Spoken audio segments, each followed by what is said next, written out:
All right. Let's call the regular meeting to order. Andy? Joe Becker. Here. Andy Bertram. Here. Peter Blissenbach. Here. Dan Cater. Here. Scott Gergen.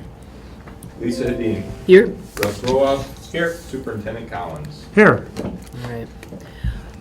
We had anticipated until the very last minute tonight that Scott was going to be with us. There's some issues going on within his family that we just want to send him good wishes to, and we know that he's in the right place right now, doing the things that he needs to be doing some important stuff. So we're going to start with a motion to approve our agenda. A motion. Can I get a second? Second. Any discussion? All those in favor? Aye. Opposed, same sign. Motion carries. The next item is a motion to approve the minutes from the June 21st, 2017 regular board meeting. Could I get a motion in a second? Motion. Second. Thank you. Is there any discussion? All right, terrific. All those in favor? Aye. Opposed, same sign. Motion carries. Our next motion is to approve the bills payable. Can I get a motion and a second? Motion. Second. Any discussion? All those in favor? Aye. Opposed, same sign. Motion carries. Could we have a motion to approve charitable donations? Mostly to approve acceptance of charitable donations for the fourth quarter. So moved. Second. Any discussion? Just thank you to all the The donors. very generous Yes. donors. Yep, exactly. All right. All those in favor? Aye. Opposed, same sign. Motion carries. Could I have a motion to accept the quarterly review of student activities accounts? Yeah, and it's 18 Second. now, not 24. It started out as 24 because I thought we had Is there any discussion? just changed All right, all those in favor? Aye. the 618. Opposed, same sign. Motion carries. All right, with that, we're going to move into the superintendent's report. On your agendas, the first item is a first reading of policy 624. That should actually be policy 618. So later, when you're reading the policies in detail, you know which one to find. 618. Couple things for board members. Some of you have met Tom before. Some of you have been in meetings with Tom. Tom's a principal at Centennial, and he has to put in 40 hours with me. I know you feel sorry for him as he's moving towards his superintendent licensure. So he's been sitting in on some of our teacher negotiations meetings. He's sat in on some of our administrative meetings. Oh yeah, and he was at the work session. I forgot about that. So Tom's here again tonight. Burning the hours with us. So thanks, Tom, for being with us. Then I also want to thank you as a school board. The agenda, we typically have it out in a little bit sooner, but we've been waiting for some of the legal work as far as on the bond and the levy votes. So thank you for your patience as we've been getting that out. With that, we have a first reading of 618 weighted grades. And for the community that's watching, the state of Minnesota has required that all school districts have a policy on weighted grades. It doesn't say that a school district has to have a weighted grade systems, but if we're not going to, we have to have a policy saying that we're not going to. And so we had discussion about this in our last work session. Mike Johnson, high school principal, joined us and had a lot of the discussion and the pros and cons, and there's definitely pros and cons to weighted grades.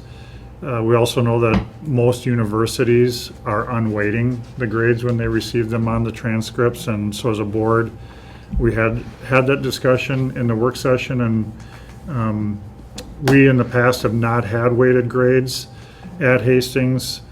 Mike and I shared with you as a school board that we'd like to continue that direction of not having weighted grades, and I could tell through the discussion that you as a board were in agreement with that as well. So from that meeting then, I said to Deanna, go out and see if you can find some other policies that are out there. And she found one that we intertwined, and it's up on the screen, and I'm not sure how well Hastings Community Television can focus in on that.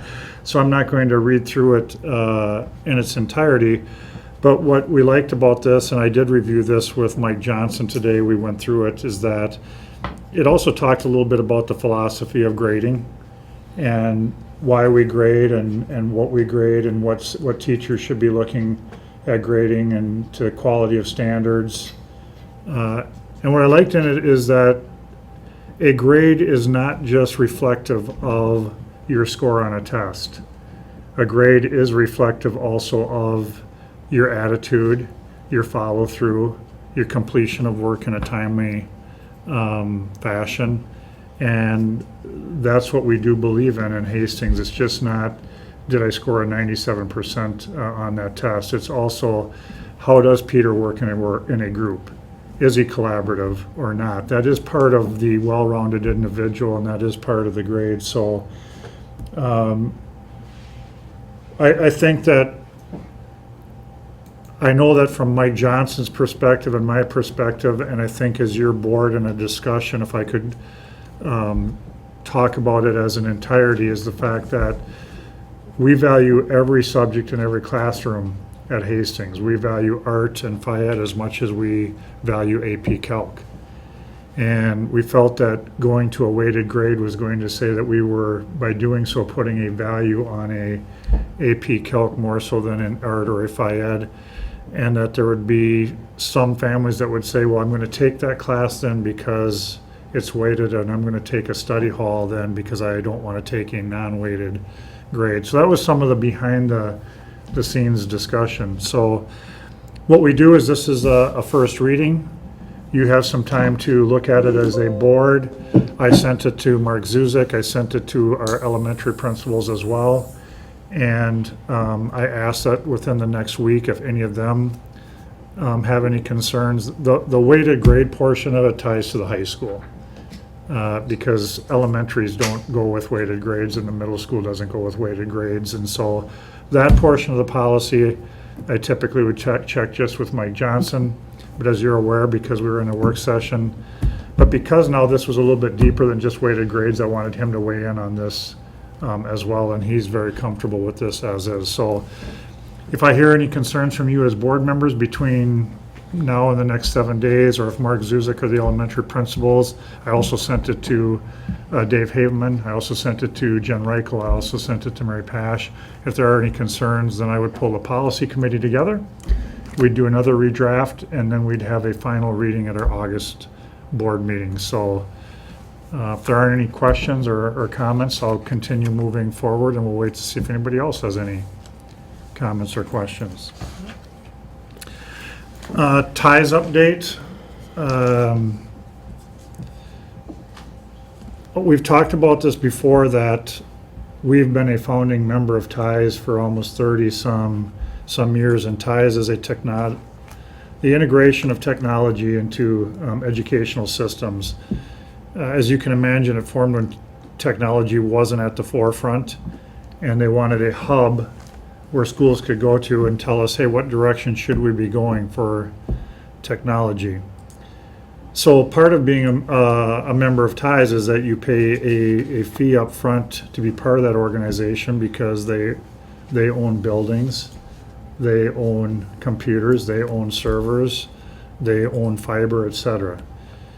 Then the theory is that if you're a member, then you get discount rates when you go to the Ties conference, you get discount when you're purchasing computers, that if you use some of their software and their programs, that you get a discount. Well, Ties has been financially in trouble now the last 2 or 3 years. Part of it, their office is located right by the State Fairgrounds off of Snelling and Larpenter. They own a very large building, etc. And what's happened now over the years, schools who have been members have started to purchase some services from other vendors. Us, for example, we're a member of Ties, but a year and a half ago we decided to go with Infinite Campus for our student information system, along with about 8 other school districts from Ties. So even though Ties had this product, we went away from it. Well, that causes then ties to be financially in trouble, not just because of that one move, but because that's what's starting to happen. Our website, we used to have our website through a vendor through ties. This year, as you're all aware now, as you've seen our website, it's new and improved. It better be improved. It's new. So we go to a different vendor than ties along with other school districts. So what's happened then is some of the member school districts have wanted to then leave ties because they don't believe that they're getting the value from ties.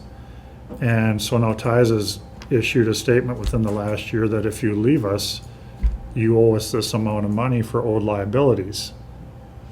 And it's not just 10,000, it's just not 20,000, it's not 30,000, it's hundreds of thousands of dollars.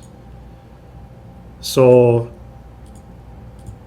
we have been analyzing this as well because we've moved away from almost every product that we used to be on, and so have other districts.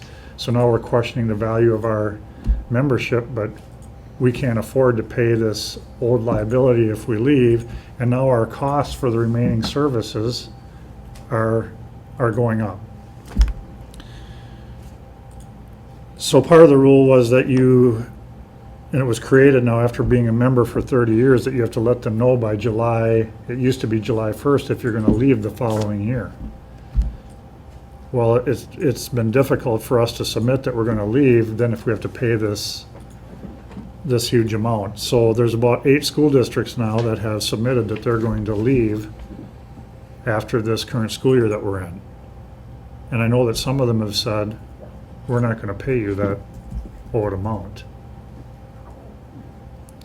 So this is going to start looking like it might head to a legal situation. Some of the school districts that have submitted are small, some of the school districts are large. So if they do leave and don't pay what is their owed amount, then those left standing are gonna owe that liability. So it's a difficult situation. I believe that ties, and I shared this with Mark, the CEO of ties, is that I don't blame him, I don't blame the employees of ties, but the technology world has improved and there's more vendors that are willing to do those specialty niches, and it's going to be difficult for them to survive long term. There's going to be a meeting, I want to say it's September 8th, of all school districts to find out more information, and I'll be able to share more with you at that time.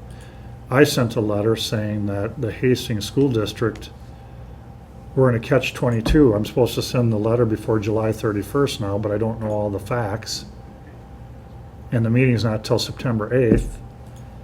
But I would look to pull us out as well because we're just not using their services anymore.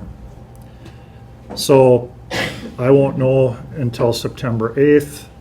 In his email that he shared with me, he said that they're probably going to extend that deadline till November 31st. In fairness to school districts, and until we can see the financial picture. In my letter to him, I recommended that ties might need to look at selling the current building that they're in to get rid of some of their old liability.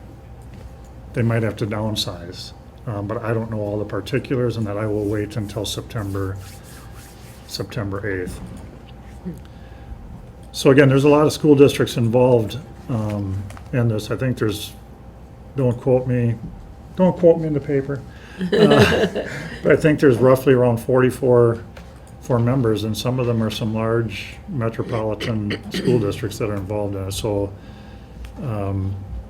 we'll see where it's going to go. Dan knows about this quite well because the fiber, the lines, the internet services, they're all interwoven with the county as well, right, Dan? Oh, yes. So I mean, ties goes beyond just servicing school districts as well. Part of it is then that they're servicing some county as well. So again, I just wanted to let you know that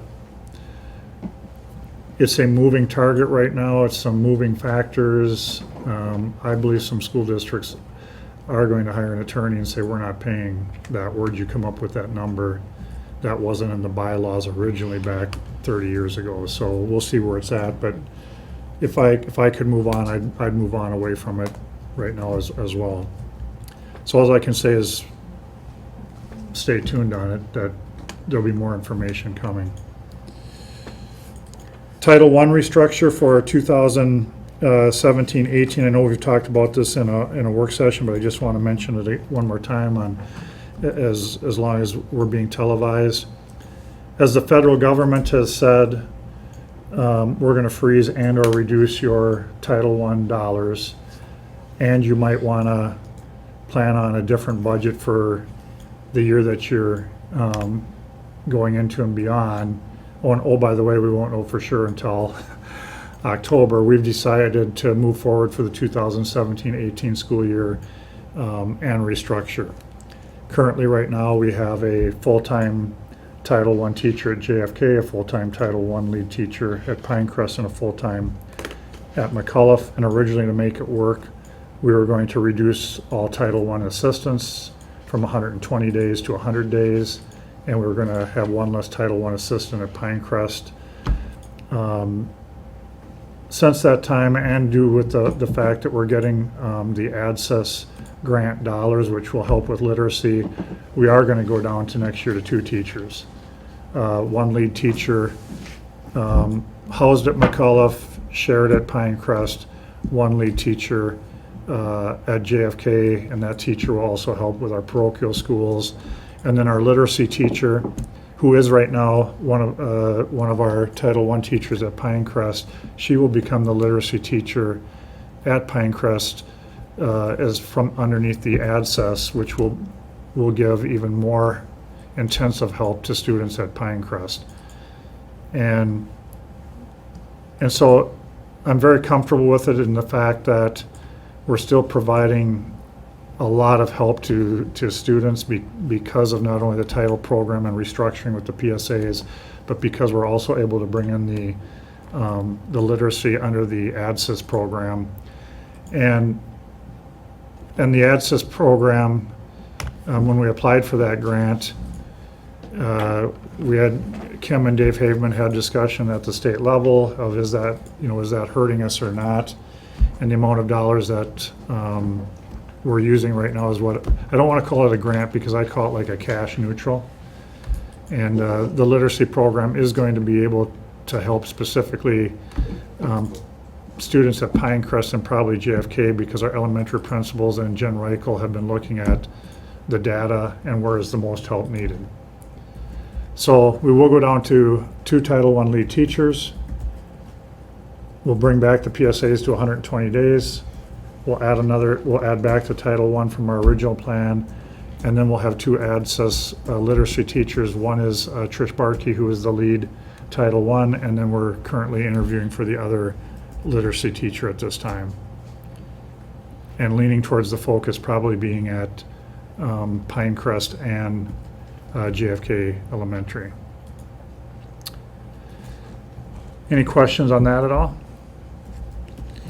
And then the community survey, after tonight's meeting, I'll have Deanna put the entire community survey. You were at our work session, so you walked through the entire survey.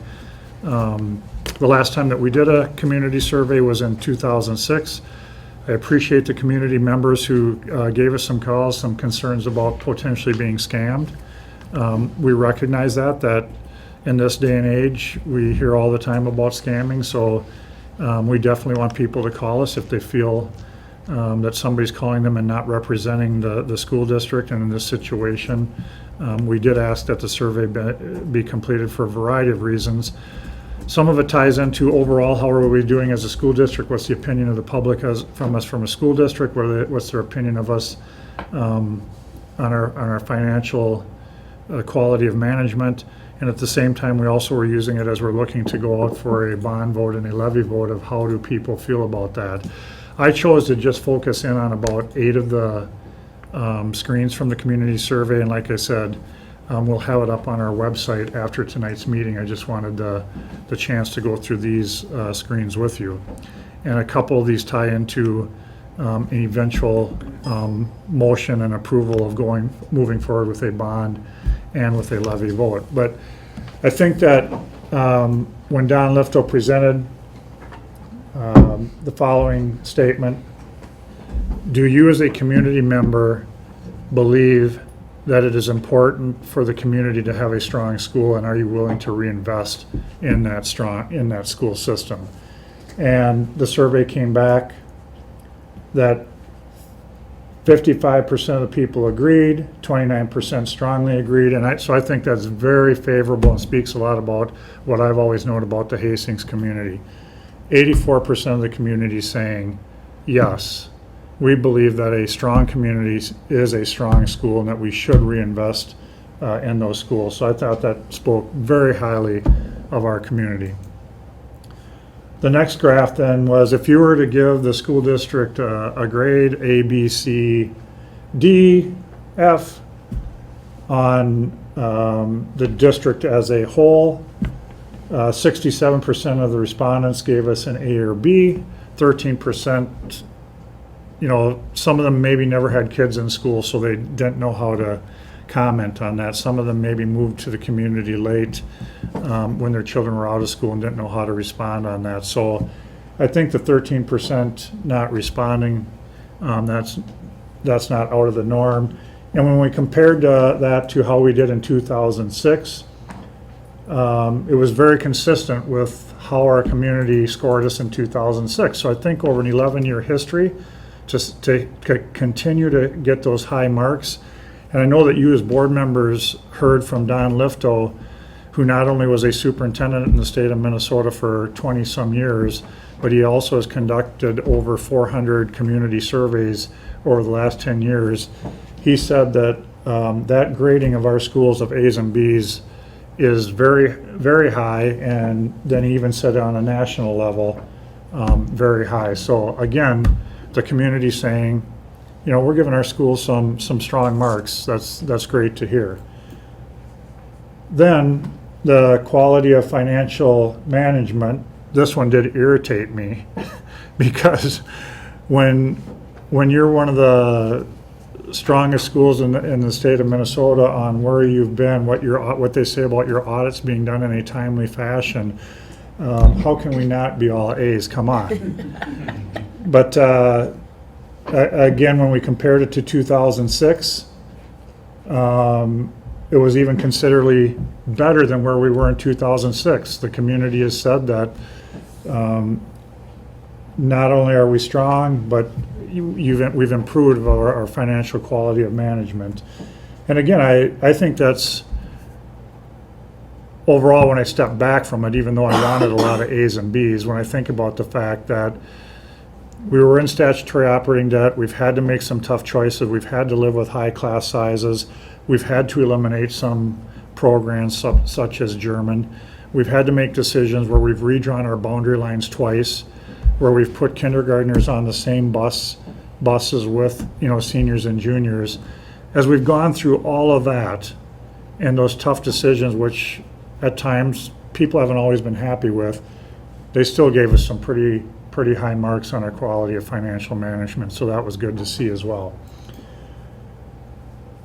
So then again, there's always two questions. A bond is for building, a levy is for learning.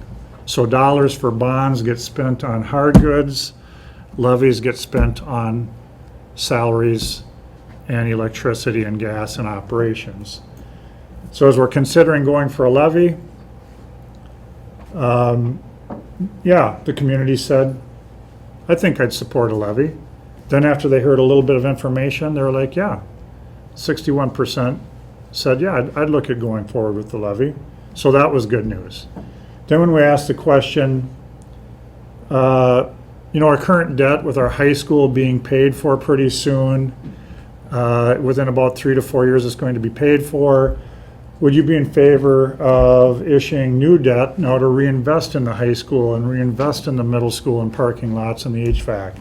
And the response was, well, initially they said 60%, which is still very favorable. Then when they heard some of the things that we're going to do, they're like, oh, you want to redo all the middle school HVAC, you want to redo the roofs at the high school, you want to redo the parking lots, you want to invest in security, you want to invest in cameras, You want to spend $1.2 million on technology. When they started to hear some of those things, they said, yeah, 65% are in favor. And then when they heard that the board would be maybe looking for a bond that will not raise their taxes, it would be a zero tax impact, then it was 75% of the people said, yeah, I'd be in favor of that. So good, again, great news for the district as we continue to look to move forward. One of the things on the operating levy that we heard in the discussion was Don shared with us that when you look at the green line, those were your younger voters between the ages of 18 and 35, and they were in favor of, yeah, let's do it. Let's go. We want the best for it. And not that our older generation didn't want that, but he separated them to show you as a board that even though they're very fired up and very positive and very optimistic about paying for that operating levy, they don't always vote. So he wanted you to see that and remind you as a board that those aren't your people that will show up at the voting polls on November 7th.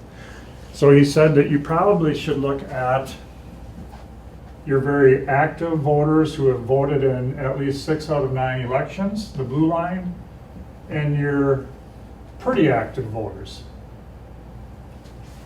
And so when the survey asked on a $250,000 home, if your taxes went up $100 on a $250,000 home, would you be in favor of an operating levy increase? That's high. 68% is high. How about on a $250,000 home, taxes going up $140? Okay, 56%. What about the taxes on a home going up $180? Yeah, This is per year. per year. As the board, as you know, this would equate to $200 per student on the operating levy. This would be $300 per student on the operating levy. This would be $400 per student on the operating levy increase. Dan, the wise veteran board member, knows that when we did this survey, same survey back in 2006, it probably wasn't this low. It was probably more around 47%, but we still went for this and we got it. So the survey is just giving you some caution marks of what the public, is saying to you. One of the differences that I shared with you as in the board in 2006, we were just coming out of statutory operating debt. Our class sizes were high. We had very active volunteers who said, we will get out there and we will, push for this. Circumstances were a little bit different of our financial history at that point in time. I mean, the survey is trying to nail down what people would vote yes versus no, but ultimately, what we did is we asked for what we really needed, and then, once we communicated the whys to the amount that we were asking for, I mean, I was pretty confident and would I apply that same logic to this? No. So Later on in the board meeting tonight, as a board, we're going to be voting on moving forward with a bond vote at a zero tax impact, that it won't raise taxes. And within that same motion is going to be to go for $300 increase on our levy. And so the one will be the bond for building reinvestment, and the other will be for the levy. And we know as a school board, even at that levy amount with our declining enrollment, we're still going to have to make some reductions, but that will help to minimize our reductions over the upcoming years as we continue to deal with our declining enrollment. So I chose the slides that I felt were most pertinent to what we're going to be doing. And again, Deanna will put it up on our website tomorrow, the entire survey. So with that, I think we're ready for the action items. Okay. Terrific, thank you. Our first action item tonight is a motion to approve a resolution establishing dates for filing affidavits of candidacy. I would entertain a motion on this, and I would even more so entertain a motion that waives the reading of the resolution. A motion on both, or just one? Both is fine, I think, All right. yeah. I tend to forget to include both of them in the original motion, so that's why I wanted to make a point to do that. I'll second. All right, thank you. Is there any Should we just do the discussion? dates out for, Sure, I'd be happy to Makes say the sense. dates out. So, as a point of discussion, the filing of affidavits will begin on the 1st of August, which shockingly enough Right around the corner. is next week. Next week, people. Get your $2 together. Come on down to the district office. And then it will, there's a $2 filing fee, and it will close, the filing period closes at 5 o'clock on August 15th. Both of those dates are Tuesdays. What time does the office door open, Deanna, on the 1st? Is that 8 o'clock, 9 o'clock? The office opens at 7, The office opens at 7. You could be here at 7. but you wouldn't want to be here at 7, because I You won't should be here at not be 7. here at 7 on the 1st of August. But that is when the door will. Seats there. 4. 4. Is that accurate? Yes. We- Don't ask me trick Three, questions. 3 seats and a vacancy. 3, yeah. Yeah. We have 3 seats, Of 4-year terms and 1 seat of a 2-year a term. 2-year term to complete Vince's term. So we'll have 3 4-year chairs and a 2-year chair that will be open for filing. And the filing takes place here at the district office. It's a school district position. Is there any further discussion? I'm not taking any more trick questions. An easy one. Nah, it was an easy one. Okay. With that, I'll call for a vote. All those in favor say aye. Aye. Opposed, same sign. Motion carries. Our next motion, action item, is a motion to approve a resolution relating to authorizing the issuance of school building bonds, revoking the existing referendum revenue authorization of the school district, and approving a new authorization and calling an election thereon. There is a completed resolution attached in the Dropbox that I think was available for everybody. What this reflects then is the 2 items that I talked about in the survey. And we combined it into one motion this evening because it is my recommendation to have a 2-ballot question. Question 1 would be the $49.5 million bond to reinvest in what I mentioned and even more, and we'll eventually have that up on our website too, the entire list. And then the second item is to revoke our current operating levy that we have in place, which is due in the year 2019, and to renew it with an increase of $300 per student. And again, the bond issue definitely started as the board knew that the roof at the high school had a 15-year life warranty on it. We're already past that 15-year. They knew that the middle school, the HVAC, the mechanical system was original. And so we started a community task force and facility committee. We've been working on that for over a year now, and that group came and presented to you as a board. We did not accept the list in its entirety. We had to make some changes because they came in requesting even more dollars than what the zero tax impact was. And so through our facility committee and through work sessions, we had to get out our pencil and we added a few things of our own to that, and then we've deleted some things from that. What happens then after tonight, as both of these get approved by you as a board, We then, by law, have to send off what is in the bond to the Commissioner of Education. The Commissioner of Education then has 60 days to reply back that it meets all the statute requirements. And I think we had an August 25th deadline of which the levy had to be proposed. And then we start getting, when we get that back, then we start getting geared up for the vote on November 7th. Once it gets approved, my first initial action will be at our welcome back is to share this information with our staff, what we're going forward with. And then in September, we'll start our communication plan, which then will be probably Lisa and I on HCTV, going through itemized lists of what we're going for, et cetera, and communication as we get closer to the vote. I don't want to spend a lot of time talking about it right now in July when I know that our community members are more interested in focusing on it in September, October, and November as we lead up to it. So we've gone through the process of having community involvement. The task force, they were unanimous.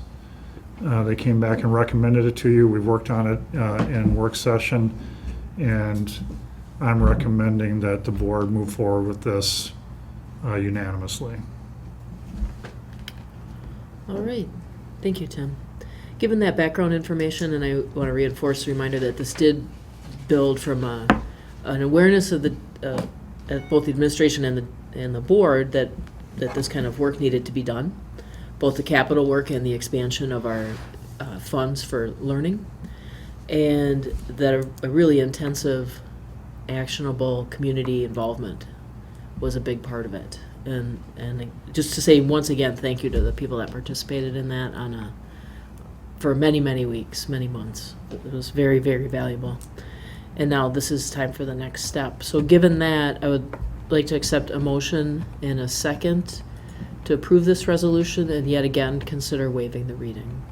I'll motion. Thank you. I'll second. Thank you. Is there any further discussion at this time? All right. Thank you. I'd like to call for a vote. All those in favor? Aye. Opposed, same sign. The motion carries unanimously. Our next action item is a motion to approve memberships in two organizations, Metro ECSU, Yep. which is the Education Cooperative Services Unit, and Minnesota School Board Association. Could I get a motion in a second? Motion. Second. Thank you. Is there any discussion? Terrific. All those in favor? Aye. Opposed, same sign. The motion carries. Next, we have a motion to approve primary vendors for the 2017-18 school year.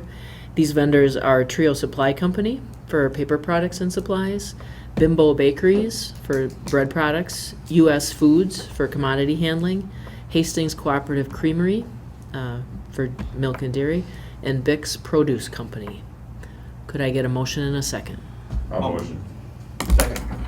Thank you. Is there any discussion? All those in favor? Aye. Opposed, same sign. Motion carries. Our fifth action item tonight is a motion to approve the superintendent's 2018 to 2020 contract with a freeze-in pay for all 3 years of the contract. Could I get a motion in a second? Motion. Second. Thank you. I'm going to call for discussion, and maybe I could hear a short report out from our administrative negotiations committee that took this on, or did this come out of our work session? I don't know if there's a separate. I met with the administrative group, and Yeah. I'd like to thank them for this huge raise that they gave me. Those people are tough. Yeah. Stop smiling, Joe. It affects your tough image. Comment, appreciate Thank you. Superintendent Collins for understanding the budget situation we're in right now and cognizant of that to keep it with the current level it's at right now. So thank you for doing that. Yeah, again, I hope it's not a reflection that I'm doing a terrible job and you're, but no, it was, again, I've enjoyed working here and I make a very nice salary and a nice living, and I'm very satisfied with being able to work here for three more years beyond the next year. So I appreciate it, and it definitely helps with the administrators and Deanna and Kim. It makes my job very easy. So I hope you approve it, so I don't have to be job searching. All right. But we're not there yet.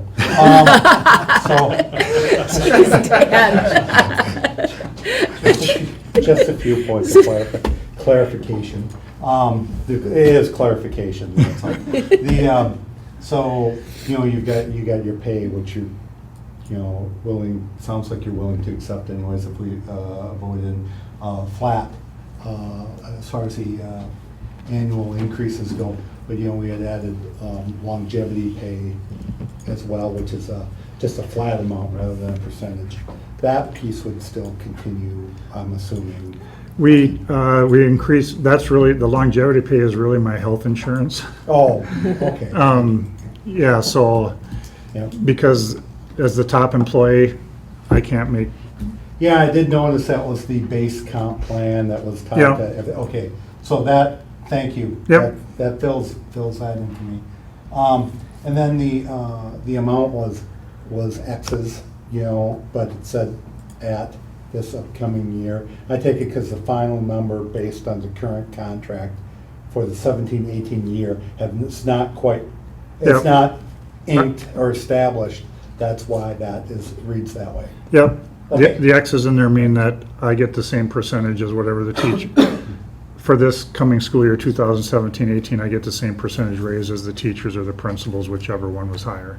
That's right. So that, Yeah. So that number's currently unknown. Yes, yes. so it's one of, yeah, whatever that is, then that's the rate that I'm frozen at. And I know you and the administrative committee answered those questions for me before too at the working session. Never had so many questions Yeah. about a salary freeze for 3 Yeah, I know. Had a lot of trouble selling the salary freeze. But, I'll applaud you for, working with the district because, you have a great understanding of a financial bind that declining enrollment brings the district, so. Thank you. Is there any further discussion? All right, terrific, thank you. I'll call for a vote. All those in favor of the motion at hand? Aye. Opposed, same side. Motion carries unanimously. We have a motion to approve the contract with Sternau and Associates for Student Family Assistance Program for the 2017-18 school year. Did I get a motion in a second?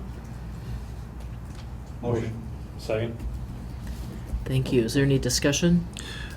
We have no increase for them for the Yeah, so this was a freeze. 2017-18 school year either, so Right. it's under the same contract. Okay.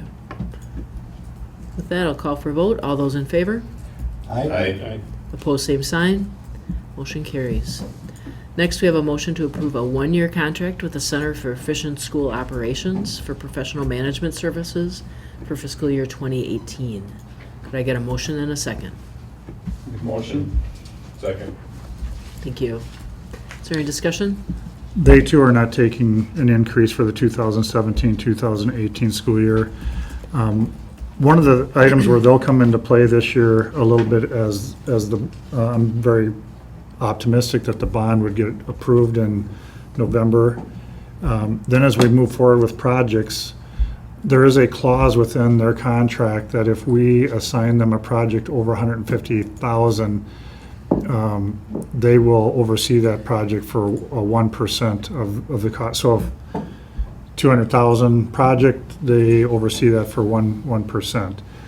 So on some of the items that you saw on the list under the Hastings High School, the middle school, et cetera, there are some projects in there that I've had this conversation with Wold, and this is how we've done it in the past, that there'd be some of those that I'd say, well, I think that we can do that ourselves with the help of Cisco.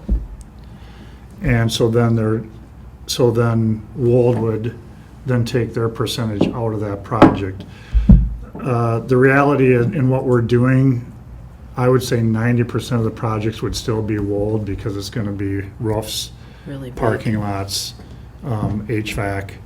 And so there'll be some projects that will have less of a percentage, but it won't be and that's the working relationship that we've had with Wold and with Cisco. So, and some of the projects we might not, they might be a smaller project where we don't have either one on. So, So these are your project managers? Yes. Managing the project. yeah, Yeah, they help with the bid process. They sit in on the openings of the bids. They follow up to make sure that they walk out there and take photos when the sub base is being put down. They go out there and take photos when the roof's being put on. So that's some of that. So I just wanted to share that as our facility committee has been, and you've been heavily involved in the projects and percentages. That is one of the things that we did with Cisco back in 2009, and we're going to do that again with Wold. Now, I know that they've experienced a change, SECO has experienced a change in leadership, you know, over the last, I don't know, it's been 2 or 3 years. Yep. You feel like their performance has been consistent? I hate to give them a performance review on TV in case they watch it, but yeah, I mean, I think that there's been some fine tuning, and they've made the efforts in some of the areas where, whether it was a lack of communication on my part of what the expectations were. I think whenever you are in a situation where you dealt with Chuck Corliss for 10 years, he just knew what was expected, and then two-way street on communication. But overall, yes, I'm happy with the direction that they're going. Same level when they do the bus contract negotiations, they were heavily involved, assisting on the 10-year long-term facility maintenance, et cetera. So yes, definitely I'm looking at moving forward, and again, appreciative of them not increasing their rates for 2017 or 18 either, as I know they have costs for personnel that are going up too. Is there any further discussion? All right, I'll call for a vote. All those in favor? Aye. Opposed, same sign. Motion carries. Our 8th action item is a motion to approve the employment of the following, and it looks like about 9 new employees. Could I get a motion and a second? Motion. Second. Is there any discussion? All those in favor? Aye. Opposed, same sign. Motion carries. Our 9th action item is a motion to approve the resignation of 2 employees. Could I get a motion and a second? Motion. Second? Is there any discussion? All right, all those in favor? Aye. Opposed, same sign. Motion carries. Our 10th action item is a motion to approve the retirement of 2 staff members, Mr. Dennis Beck and Ms. Nancy Bauer. Could I get a motion and a second? So moved. Second. Is there any discussion? All those in favor? Aye. Opposed, same sign. Motion carries. Our 11th action item is a motion to approve leave for 1 individual. Could I get a motion and a second? So moved. Second. Is there any discussion? All those in favor? Aye. Opposed, same sign. Motion carries. That's the end of our action items. Our next item is a listing of upcoming dates, other business dates. We have a work session on the 9th of August, a regular board meeting on the 23rd of August, and then we start with the new school year items. The new teacher luncheon, a welcome back in the high school commons, and then a back-to-school general session in the auditorium. And so for newer board members, the new teacher lunch on 8/25, we do it the cheap way. We grill out on it. We get Zuzik to do some grilling and Mike Johnson. I would say that typically we get about 5 out of the 7 board members that can attend that during the middle of the day.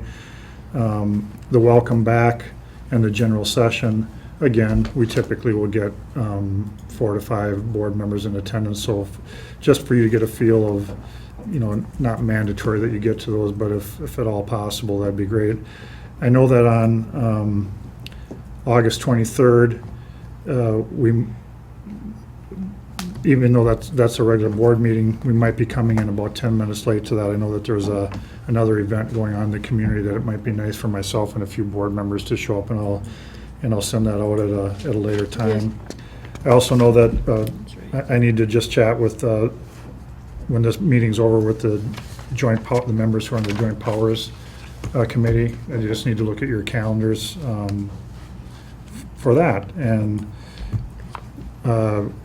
I know there's a motion on here to close the meeting for teacher negotiations update, but we really don't need to do that because of Scott. We were going to meet today, and because of Scott's personal situation, we canceled that meeting, so we really don't have an update at this point in time. And again, before I close the board meeting, I want to thank you as a board. We spend a lot of time in the facility committee. We spend a lot of time in work sessions. Those meetings can go 3 hours, they can go 3.5 hours. You ask all the difficult questions then as a board.